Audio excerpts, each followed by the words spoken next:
Welcome to English Story Podcast. Are you ready to speak confidently in English? Let's talk about it. Let's imagine this scene. You're walking out of your local grocery store and you see me walking up to you and I say to you in English, "Excuse me, do you know where the local cafe is? I'm trying to find it." Oh my goodness.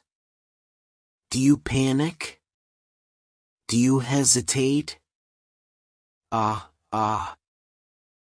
do you confidently say, "Oh, hey Alex, I watch your lessons. Yeah, the local cafe's just right around the corner. Can I treat you to a drink?" If you can't speak confidently like this in English, yet never fear. Today you are going to learn the tricks to speaking confidently in English. In today's lesson, you are about to see two of my most popular lessons about speaking confidently in English. So are you ready to say goodbye to fear and hello to confidence? Let's do it. Today I'm on the beach and very sunny, very hot. How to speak confidently. Even though it's 7 in the morning, Costa Rica, it's beautiful. And what better place to relax than at the beach, right? But you can't always be at the beach when you're speaking English. So today I want to give you my top tip for helping you to relax, de-stress, and feel comfortable when you're speaking English. I know that a lot of you use English for your job. Maybe you need to speak in English with a foreign company, or maybe you need to speak with your clients that are from other countries. This is a pretty stressful situation. Because number one, you want to be polite, you want to represent your company well, but also you want to represent yourself well. You want to be confident, be an adult who can express yourself completely. So, when you speak in a business situation, I would consider this the top, maybe most stressful situation in English. What about another level down from that? Maybe you are walking around New York City on your vacation, and you get lost or you want to find a good restaurant so you want to ask for a recommendation and you decide to approach a stranger. You want to talk with a native English speaker. Well, this is also can be pretty stressful. But it's a little bit less stressful than a business situation, because you're not going to lose your job. What if you go to an English class in your city? You're surrounded by other people who are also learning English. And this is slightly different than approaching someone in New York or having a business meeting because they understand exactly the situation that you're in. They understand exactly that kind of nervousness, that kind of stress or fear about speaking another language, because that's what they're doing too. They're also English learners. What about if you're just at home watching this lesson and you're repeating it out loud? You're maybe watching the subtitles, which you can always click on YouTube. You're watching the subtitles and you're trying to repeat out loud after me. No one's listening. You're just at home by yourself. But you still need courage to be able to use your voice, to use your pronunciation muscles and speak out loud and hear your own voice in English. This is, I think, the least stressful situation. And this is my tip, This is where I recommend starting. If you feel super stressed about speaking English, start at the easiest level. And this is by yourself. No one else is listening. No one else is watching you. Just by yourself at home. You can shadow or repeat directly after me in these videos. You can look at the subtitles below the screen if you're on the computer. You can just click CC in the bottom corner. Or if you're on your phone, you can click those 3 little dots at the top of the screen and you'll see the subtitles. You can just repeat out loud after me and get used to hearing your own voice using English. I know for me, when I visited other foreign countries like in Costa Rica, here they speak Spanish. I feel a little bit strange at first hearing my own voice trying to say something in another language. And maybe you felt that feeling too. So when you get used to hearing your own voice using English, you'll start to feel a little more comfortable. And then you'll be able to work up to the next level.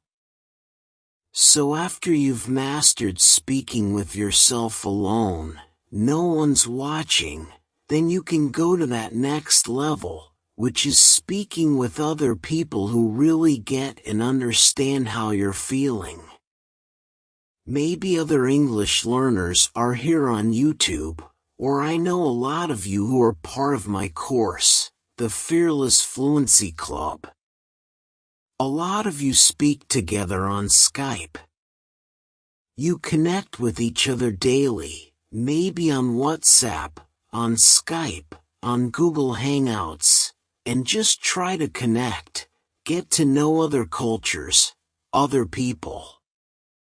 But also you can get over your fear of speaking together because you're both in the same boat. This is a wonderful idiom that means you're both in the same situation that involves maybe a little bit of risk, a little bit of stress. You're both in that situation, and you can both understand each other. So speaking with another English learner is a great next step up to help build your confidence. After you've mastered speaking with yourself, you've done that for a little while, you feel more and more comfortable, you've spoken with another English learner, now it's time to speak with a native speaker. This could be really anyone. It could be a teacher. It could be someone who lives in your city, who you trust. Maybe a coworker who is from the US, and you want to just have some coffee together and chat together. You already have a little relationship. You already know each other and trust each other. Or maybe you just go to another city. Like you go to London and you want to order in a restaurant. Maybe you can watch my video about how to order in a restaurant up here. You'll be able to just feel a little more comfortable because you've already worked those steps, starting small, then working more and more and more, and now you're speaking with a native speaker. Personally, I think something really magical happens when you speak with a native English speaker, and they can understand you, you can understand them, and you just have a real conversation. Something happens that is amazingly magical for your confidence when you realize, Alex can understand me, this other native speaker can understand me, and I'm communicating. This is amazing. You have this beautiful boost of confidence, and it really helps you to just increase your English in every other way. What do you think happens next, after you've spoken with yourself? You've built your confidence, you've spoken with other English learners, you've built your confidence, and then you've spoken with native speakers in a kind of casual situation. Now, it's time to move on and speak at your job. Maybe you have a presentation. Maybe you have to make phone calls with some other clients in other countries. You've really prepared yourself well. You've started small, and you've built up to this most stressful situation. It might still be a little stressful, but it's going to be way better than if you just started with that, and you didn't prepare little by little along the way. When you do this, you're building your confidence, and you're really giving a gift to yourself that I will grow, I will improve, and I can do it. I can relax, I can de-stress. You don't need to be at the beach. You don't need to have the waves, and the sounds, and the trees, and the monkeys behind you. You just need to really build your confidence day by starting small. And now I have a question for you. Have you ever spoken English with a native English speaker? How did you feel? What was that experience like for you? If it was a positive experience, congratulations. If you felt really stressed, really worried, just take it back a little bit. Start small. Start with these steps I'm talking about, shadowing my videos, speaking and repeating after me, then working up with another English learner, and then with a native English speaker. And then, if you need to use it for your job, you will be well prepared at that point. Before we go today, we're going to see some beautiful scenery of the beach. You're going to see the waves rolling in, and we're going to repeat an important phrase. I want you to repeat it with me. This is starting at the base level, repeating and shadowing by yourself. I want you to say this phrase with me, and I hope that it will help to build your confidence. The waves are beautiful, aren't they? I want you to repeat this sentence with me. Just imagine the waves. Take a deep breath. Let's say it together. You can do it. Why did I choose a spot where I'm staring directly into the sun? It's hot. Did you guys see how much I'm sweating right now? I hope you don't see my skin burning as we speak. There's monkeys in there somewhere. They stole my snack yesterday. Hope they enjoyed it. I guess there's jaguars in there too, so, it's gotta be safe. How to have great conversations. Imagine this. You're at a party where you don't know anyone. Everyone's having conversations in English, but you don't feel super comfortable speaking with just anyone in English yet. Someone walks up to you, smiles, introduces themselves, and starts speaking with you in English. They're friendly and seem genuinely interested in what you have to say. And before you know it, you are having a comfortable conversation in English. You may not be saying everything perfectly, but your new friend is encouraging you, and you're saying things that you didn't even know that you knew how to say. You leave the party feeling happy and confident and proud of yourself for having such an amazing conversation. If you had not gone to that party, or if you had hidden in the bathroom, you would have missed out on such an amazing time. There's a famous quote by Maya Angelou, and she says, "I've learned that people will forget what you said, people will forget what you did, but people will never forget how you made them feel." This is great news because you don't have to have perfect grammar, perfect vocabulary, perfect pronunciation when you speak. When you make other people feel good, you are automatically great at having amazing conversations. Today, I'm going to teach you 4 tips and several phrases so that you can make other people feel awesome while you're speaking with them, which also grows your confidence in speaking in English.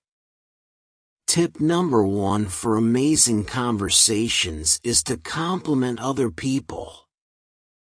This doesn't mean that you tell everyone, "You're so beautiful, you're handsome, your hair is amazing, your eyes are great." No, this doesn't mean that you are complimenting their physical appearance. This means that you are showing genuine interest in what other people have to say. A way that you can show other people that you're interested in what they have to say, and you're saying, "Yes, what you're saying is interesting. I want to hear more about that," is by using some positive interjections in conversations. Advanced English speakers use these all the time, and you should too. I want to teach you some of these positive interjections that you can use that tell the other person, "Hey, you're awesome. I want to hear more about what you have to say." I'm going to say each positive interjection 2 times. The first time, "I want you to listen." And the second time, "I want you to say it out loud." Imagine that you're at that party, talking with someone else who you want to become friends with, who you're interested in, and you want to show them, "I'm interested in you." How can you compliment them with your ears, listening to them with these interjections? Let's give it a try. "Wow, that's so cool." Say it with me. "Wow, that's so cool." "That's great." "That's great." "I love that." "I love that." "No way, that's awesome." "No way, that's awesome." "Oh my gosh, how fun is that?" "Oh my gosh, how fun is that?" "Oh really?" "Oh really?" "For real?" "That's too funny." "For real?" "That's too funny." Can you get the sense from all of these positive interjections that you're making? That other person feel like I'm saying something that that person really cares about? When they say, "For real?" "That's too funny." It shows you are listening. It shows that you think they're funny, and they're going to feel so good about themselves. You are complimenting what they're saying. My second tip for having amazing conversations is to have a mindset shift. I want you to shift your mindset into thinking that every person you speak with has something interesting to say, and you can't wait to find out what that is. Be interested in other people. If you only speak about yourself, you're not a great conversationalist.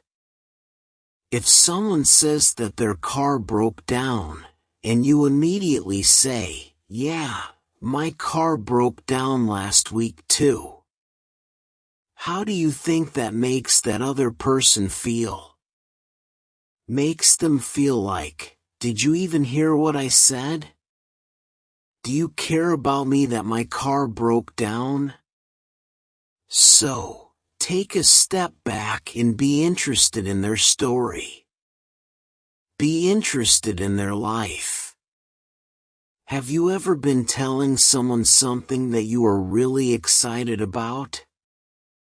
Maybe you said, "I just interviewed for a new job last week at Google." And then, the other person says, "Yeah, I thought about interviewing for there too."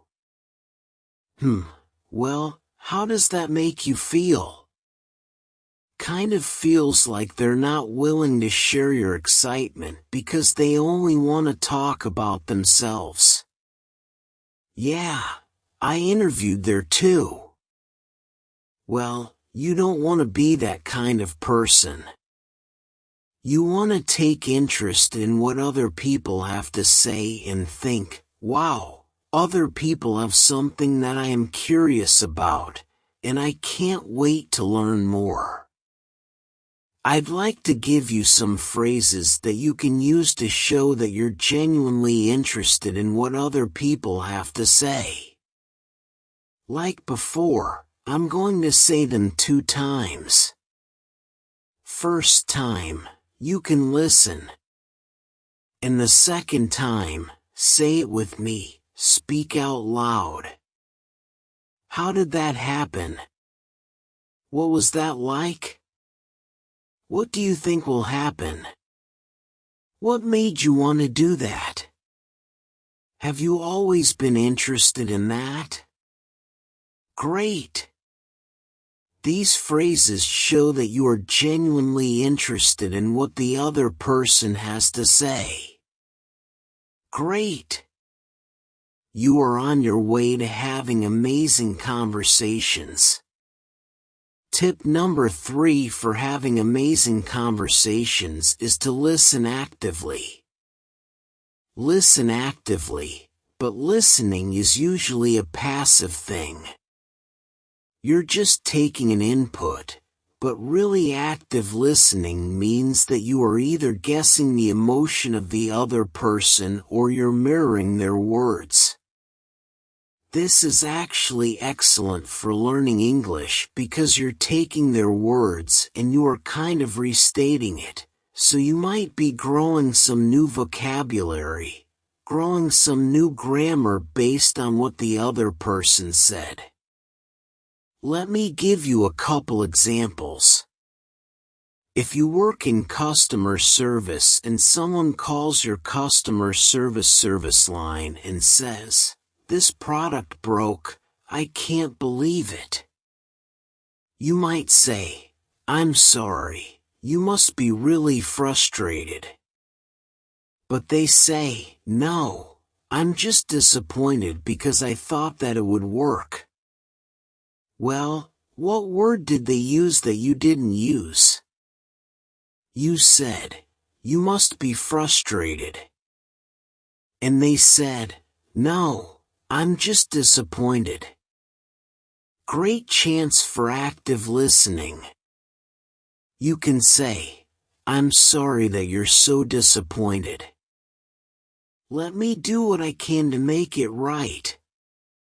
You're mirroring their word and it makes them feel heard. You're actively listening to the words that they're using and you're able to use it yourself to reflect their feelings.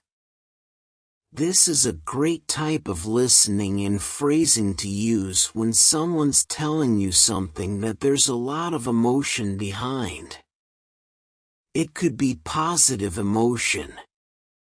It could be something they're worried or fearful about, this type of negative emotion.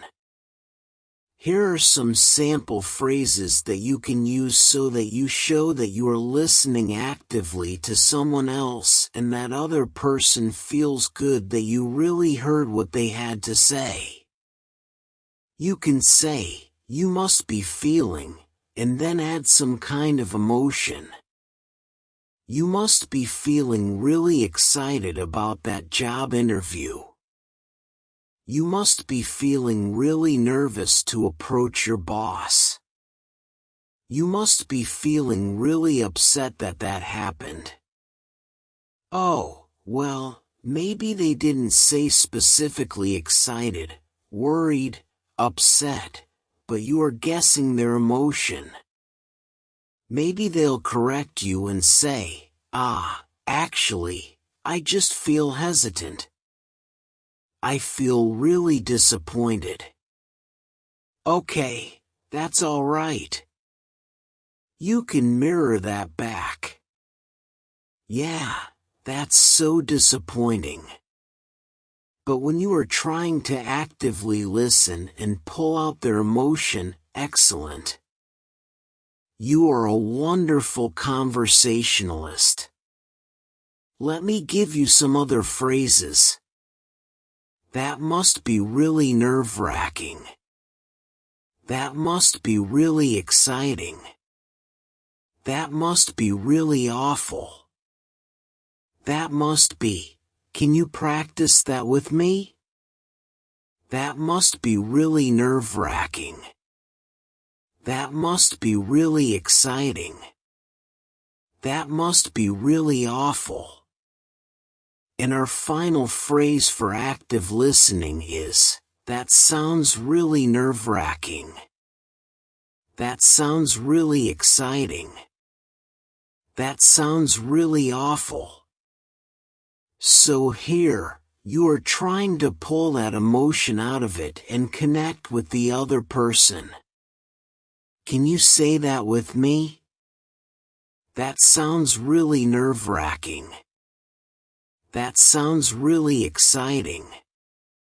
That sounds really awful. Excellent work. And a little bonus tip. This works very well with children. If you have young kids, or I guess any kids, if you work with kids, you see kids, you know that kids exist. I recommend this book, How to Talk. So kids will listen. How to listen so kids will talk. They also have a teenage version as well, I think.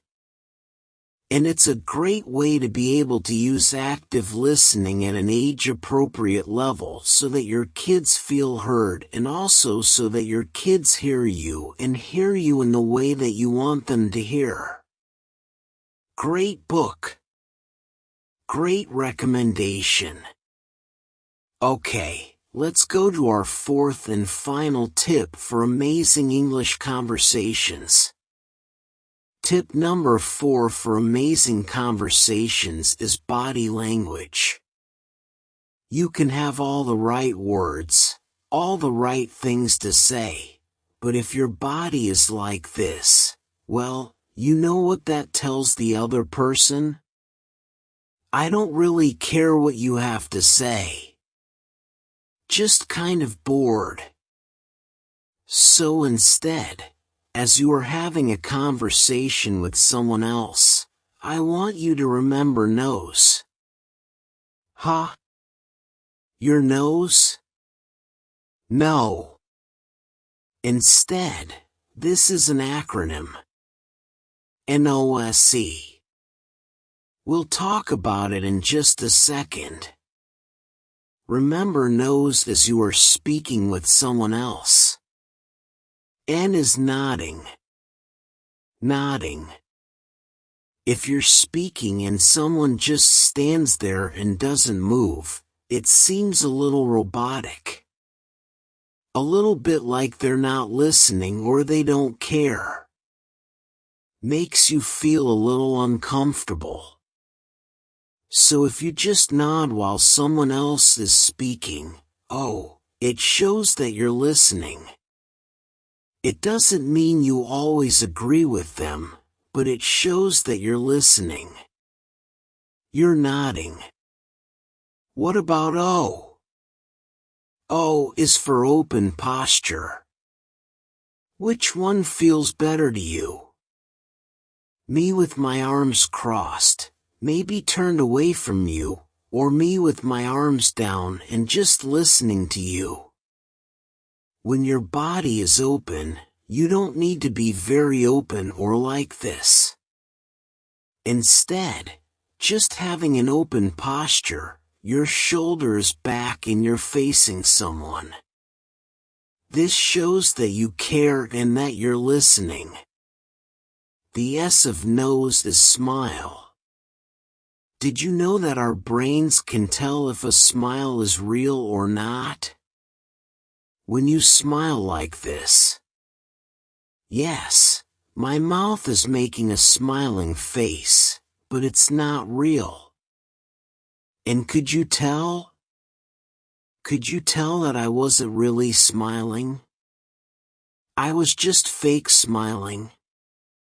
Well, the reason why we can tell is because my eyes are not doing anything. A real smile goes all the way up to your eyes.